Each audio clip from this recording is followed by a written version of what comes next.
There's only ever been a tie at the top on 5 occasions in the Superbike World Championship standings, and never this deep into the season.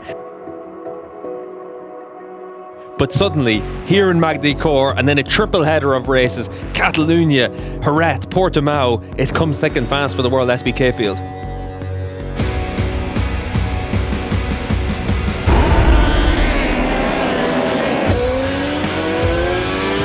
Toprak forces his way through. Ray a little bit offline. Locatelli making a good start.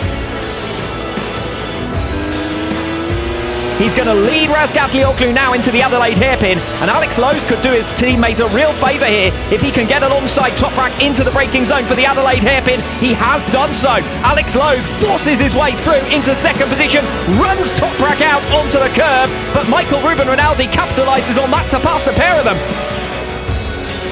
KRT machine on the inside line picks off Rinaldi in straightforward fashion, and Scott Redding has been sucked into a mistake trying to follow Tom Sykes into the braking zone.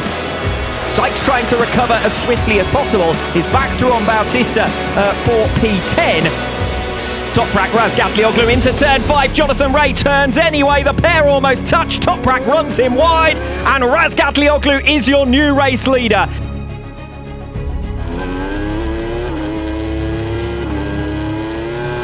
Toprak doing a really good job at this stage of the race. But we've seen there again, Scott Redding just not able to get that bike stopped. Mystifying the lack of pace and the lack of consistency of the Ducati runners in 2021 as a whole. What a shame for Alex Lowes, who was looking set to put in his best performance since Donington Park. Tom Sykes is down. Scott Redding is down as he attempts to make the move on the inside of Tom Sykes for 9th position, and a miserable day goes from bad to worse for the number 45 Ducati. Back at the circuit where he made his emergence as a potential great of the future in the Superbike World Championship, he demolishes Jonathan Ray by 4.4 seconds. Ray second over the line, third place on one wheel goes to Andrea Locatelli.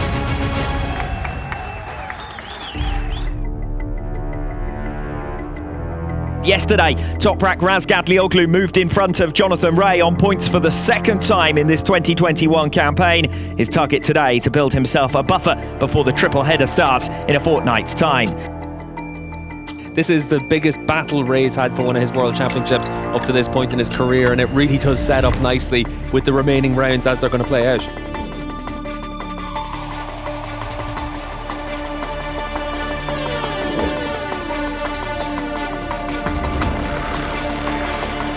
Settling in then for the Tissot Superpole race. The Motul French round get underway as Razgatlioglu now is on the attack. Ray repays the compliment as Alex Lowes is incisive down the inside of Andrea Locatelli. Toprak down the inside of Jonathan Ray, and it's going to be a challenge for the race lead. Van der Mark there able to get down the inside into the 180. He's able to hold that tight line. That's the difference between the Ducati and the other bikes right now. It just doesn't have that grip. Through down the inside then comes Scott Redding, finally making his manoeuvre on Michael van der Mark. Alex Lowes is heading towards his first podium since race 1 in Donington Park. And we've got a last lap battle between the top 2 in the championship. He might have a jab here down the inside of Toprak Razgatlioglu, tries to catch him by surprise into the Imola chicane. In towards the Lycée complex at the bottom of the hill. Razgatlioglu now slings it down the inside of Ray. Toprak Razgatlioglu wins a Superpole race despite the best efforts of Jonathan Ray in a sensational final lap.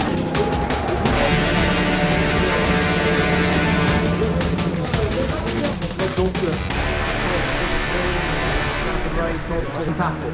Yeah, for sure, it's not over.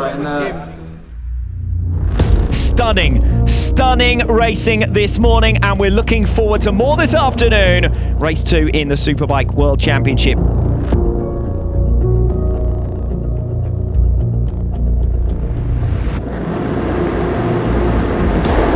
Final race of the weekend in the Superbike World Championship gets underway. Razgatlioglu has gone wide, coming off Estoril. Ray picks his pocket. Toprak, though, will have the better run now, coming through Gulf, on towards the Adelaide hairpin.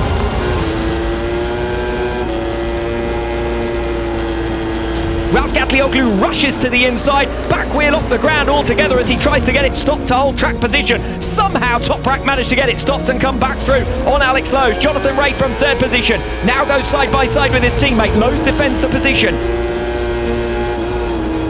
Jonathan Ray then against Alex Lowe's, makes his manoeuvre into the Imola chicane. And we've lost Alex Lowe's. And here he comes through at the 180 hairpin, unusual passing place. Scott Redding going with the pace of leaders. Here goes Toprak. He's got alongside Jonathan Ray into turn 5. Razgatlioglu was wide there over the curve, offline. Ray comes through into 180.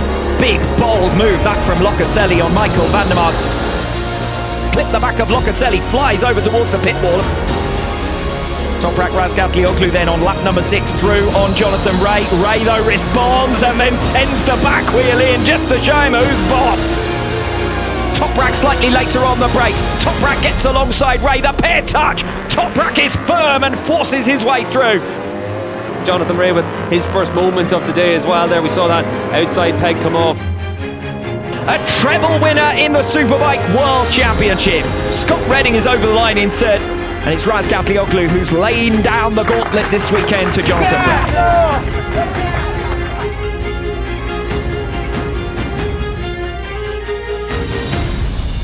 Breaking news here in Magny-Cours, a revised result to the Tissot Superpole race earlier on today. Toprak Razgatlioglu receives a single place penalty for exceeding track limits on the final lap. Jonathan Ray promoted to win after a successful protest from Kawasaki. If this is the way Kawasaki want to play, maybe then the sporting atmosphere will change a little bit.